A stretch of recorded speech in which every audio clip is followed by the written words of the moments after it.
is your experience with and thoughts on retention of special education students? It's very unique to every single circumstances. So, circumstances. I don't even think it was the correct sentence. So you have to realize that first, I don't know who he is. I'm sure Elena and Cindy would tell me.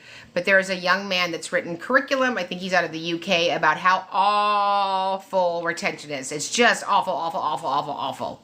And then he goes to school districts and gives these professional development. And that there's no data that retention is beneficial. I don't know that that's true or not true. Here's what I do know. As somebody that served families for 28 years, I have never had a client that I've personally served that retained their child that regretted it. I do have clients that should have retained their kids and they didn't because they believed the school and just kept pushing them forward. Here's really the question that you would want to ask yourself as it relates to retention.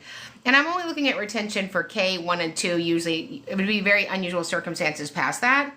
But here's your question. Has the student met state expectations in academics, in functional, in communication, in social, in all of those pieces? And if he hasn't, then you need to talk about what could be the benefit of retention, right? Because what happens in school? We just keep going.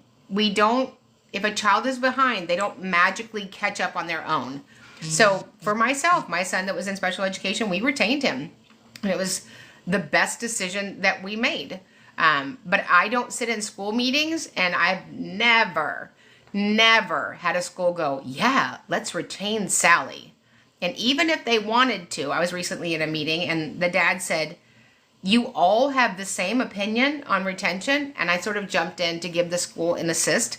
And I said, Mr. Smith, even if they had a different opinion, they have to go with what their district is saying. So, and as somebody that trains and works with teachers all the time, it's unfortunate that teachers or related service providers or general ed teachers can't just say truthfully what they feel without having, repercussions from that.